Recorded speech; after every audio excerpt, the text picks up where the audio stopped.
some of the discussions. Okay, now we get into some really interesting data. This shows a number of things. In this case, this chart is salaries and benefits over basically the past decade, only in the city's general fund, so where we've got the financial problem. And it's showing a couple of things. Number one, this line is the number of employees in the city's general fund. 704 full-time equivalents or full-time employees in 2000, went up to 760 about this time. It declined significantly here, but actually a big portion of this was by offloading those employees into a separate fund. But since about 2005, flat and declining now. We've been starting to cut positions there, yes. What's separate fund? It's mostly spun off into the technology fund was a big piece of it. So rather than having the technology folks in there, because they support a lot of the different funds, we put them out and they charge back some of their services to the general fund, some of it to the different enterprise funds. Yes. Okay, I'm a little bit confused again. I'm sorry I'm not able to absorb a lot of this, but I have a specific question. Yes. We read a lot in the papers, and I don't believe all of it, but apparently we have more city employees per than any city around. Is that true, or is it not true? Like we're always being compared to Mountain View. It's got brilliant libraries, it's got all this stuff, and they have one employee per X amount of residents.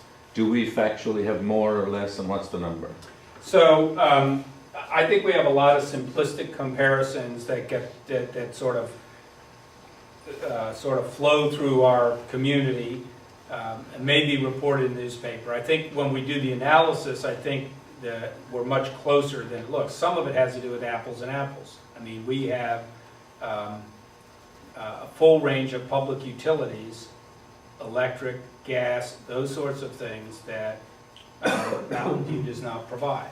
We have a range of services that other cities don't provide. Other cities don't have a children's theater, they don't have a junior museum and zoo, they don't have lawn bowling. I mean, tick off a lot of things that we do that other cities don't do. We have 5 libraries in a city our size. Foothill Park. Most of them have another. We have Foothill Park, we have the Bay. I mean, well, in that case you can say, well, Mountain View has those things. But I think when you start to strip that down, this idea that there's this dramatic difference just doesn't really hold up. If we want to have the same mix of services and then do the comparison, then I think that's it. I think that would be a comparison. That's what I'm asking. So in your opinion, we're not top heavy with... It's one of the things I've asked Lalo actually to look at, is to say, what if we were such and such city with that same array of services and we count who we have, how do we compare? Yeah, 'cause it's been a while since the last time we did about 2003, if you remember looking at it. There are certain areas that I can tell you right off that where we differ. For example, we provide animal services for Mountain View, Los Altos Hills. And that staff is on our payroll here, and then the city of Mountain View reimburses us. We provide water quality control for Los Altos Hills, and Mountain View. That staff is in our budget here. We collect money back. We provide fire services to Stanford. We get 30.3% of the fire department budget as a reimbursement from Stanford. But all the employees are in our budget. But all right. And so there's several examples that... So it's not as dramatic as we're being led It's to believe. clearly not as dramatic. I'm just trying to get my... Okay, thank you. Okay, now this data will start to connect to a lot of things that folks write in about or you do read about in the papers. And what these columns show, here's the change in the number of employees, but this is over time the combined salary and benefit costs in the millions of dollars in the city's general fund. This line here, this lower line, is actually the salary cost. So if you forgive me, I would say that those costs have not grown that much, the salaries cost. But if you look at the benefit cost, you see a different story. In 2000, the combined benefit costs, pension, health care, those sorts of things, in the city's general fund was $16.3 million. Just in 7 years, it's grown to $29.5 million over here, almost doubled in 7 years' time. Some reduction as we moved here because this starts to reflect some of this restructuring we began to do in this last budget year. But again, you see a significant change. Let me show you some Is more. that inflation adjusted? No, it is not. Yes. Okay, we hear a lot about employee benefits, salaries to some extent, but a lot about the benefit package and so on. You also hear from the employee side, they are taking less money to do certain services, but the benefit package helps make up for that. They understand that. There's some job security and so on. My question is, it's not as if the employees, correct me if I'm wrong, by the way, it's not as if the employees are looking to get additional benefits than they've ever had or getting a larger chunk paid for by the city. It seems to me that the costs of those benefits are going up. So if that's correct, stop me if it's wrong, not correct, but if it's correct, isn't there a way the city can negotiate with those benefit suppliers and choose another, other options, say for medical PPOs or HMO? I mean, obviously, you can ask the employees to pay a greater share of the benefits, that's a given.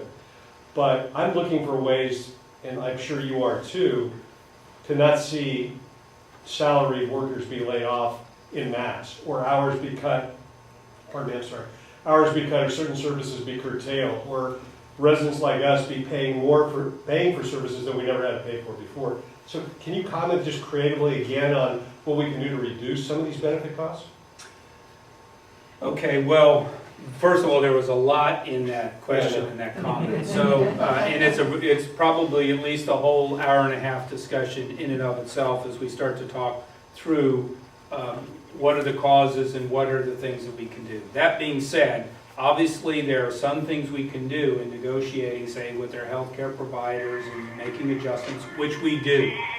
There are other things that, for example, because we participate for the most part in statewide retirement systems through CalPERS, and in one sense, we're sort of at the mercy of the statewide system. So we don't have a lot of flexibility. And in many, many ways, we are on sort of a rising tide that the city doesn't have. Do you think it's safe to say this, Lalo? Doesn't have a lot of control over, other than, obviously, to the extent that things are tied to salary levels and rising costs, we can control salary levels a little bit easier than some of the benefits. And yet the problem is if we get out of market on salaries, we're not going to be able to attract or retain existing people. So let me go through some more of these things, and I think it'll start us to help us, realize both the magnitude of the challenge and some of the complexities, and then we really start talking about the trade-offs. This is the dilemma I was talking about, which is how do we not lay people off? How do we not have residents pay more in services? How do we keep employees? How do we control costs? You can start to figure all of those things are somewhat self-canceling. Yes, sir. Is there something? My understanding is from the firemen and policemen I know in San Francisco, and I know a lot of them, they get 90% of their salary after 30 years of service, which means that a 52-year-old man can retire and get 90% of his salary for the rest of his life, plus health insurance. Is that the case? That is pretty much the case all across California today in public safety. And